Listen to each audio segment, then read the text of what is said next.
Yahoo! Donc aujourd'hui je te retrouve avec l'extrême plaisir pour une nouvelle vidéo sur la chaîne et aujourd'hui on va parler du one shot Volatile en péril. Ce titre vient de Taïwan et date de 2019. Nous on l'a eu en juillet 2024 en France. Nous sommes sur une série qui est dans le genre tranche de vie, animaux, nature et quotidien. Il est donc disponible chez Mao Édition en France et âge conseillé aux 12 ans et plus.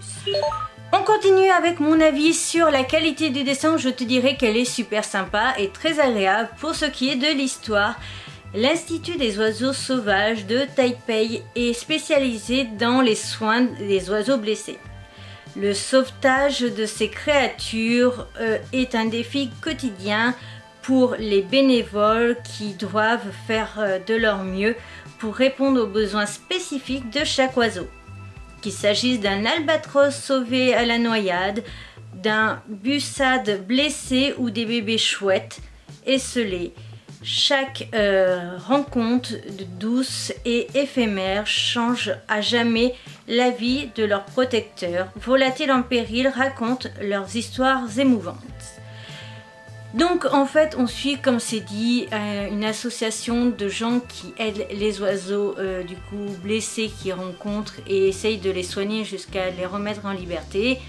Donc par exemple dans la première histoire on va suivre les aventures d'un albatros qui s'est noyé et donc qui a eu un petit souci et donc on va le suivre et être soigné par une jeune fille.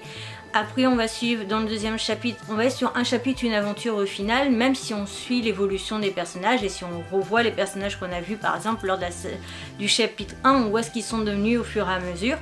Mais après dans le chapitre 2, on va suivre les aventures d'un enfant qui est en primaire je crois, qui veut justement aussi soigner et aider les animaux. Et donc qui veut aider à être bénévole à l'association et on va voir du coup aussi comment il s'y prend et après on va voir d'autres personnes et d'autres oiseaux. Donc ce qui est bien c'est qu'on a eu un peu de tout parce qu'on a eu des chouettes, on a eu un albatros, on a eu je sais plus trop parce que ça...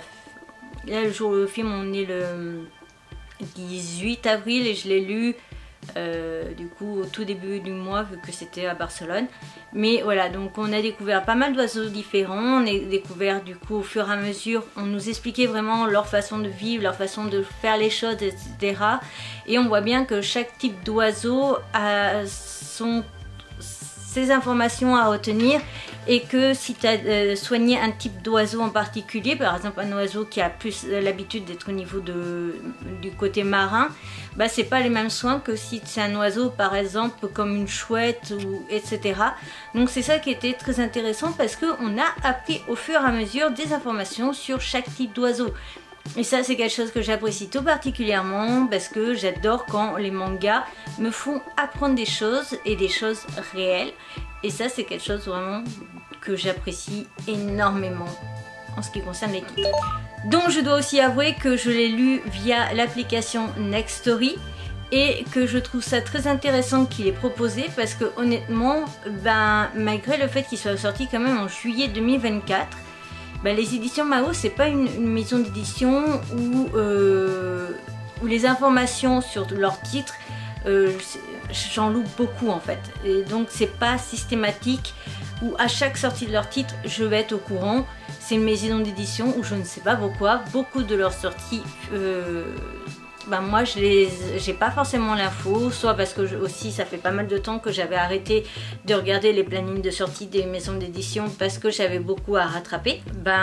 C'est peut-être aussi parce que c'est une petite maison d'édition et donc je fais moins attention, je ne saurais pas vraiment te dire. Mais donc j'avais loupé l'information de la sortie de ce one shot et quand je l'ai vu disponible du coup sur l'application Nextory, et ça a été une facilité pour moi et en plus comme du coup c'était une option en format numérique, ça m'a arrangé parce que forcément en partant en vacances à Barcelone donc via un train, j'allais pas emmener de vrais mangas en format papier, donc le e-book était une évidence pour moi. Donc forcément quand j'ai vu j'étais ok, je me le note et je me le mettrai pour Barcelone et c'est chose qui a été faite. En ce qui concerne ce titre, je l'ai trouvé vraiment très sympa et très intéressant parce que du coup j'ai appris plein de choses. En plus la qualité des dessins était plutôt agréable donc ça rajoute un plus. Et j'ai vraiment apprécié aussi les personnages clés de la série J'ai vraiment apprécié les voir évoluer. Ce que j'ai aimé, c'était que donc du coup, par exemple, la chapitre 1, on voit une jeune femme jeune et après on la voit un peu plus tard adulte. Et ça, enfin adulte, elle est déjà adulte au début, mais plus âgée, on va dire. Et c'est ça que j'ai su apprécier au niveau de l'histoire.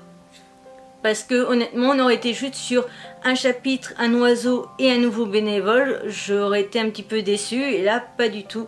Donc c'était un point fort au niveau du scénario. Cette présentation du one-shot Volatile en péril est donc à présent terminée. J'espère de tout mon cœur que cette vidéo t'aura plu. Si c'est le cas, comme d'hab, on like, on commente, on partage. Je t'invite à t'abonner si ce n'est toujours pas fait. C'est rapide, gratuit, ça me ferait extrêmement plaisir. Je te retrouve très vite pour la présentation d'un nouveau manga et très vite pour la présentation d'un nouveau titre des éditions Mao. En attendant, je te mets la précédente vidéo que j'ai faite sur eux et la playlist. Et je te retrouve bientôt pour une nouvelle aventure. Bye bye!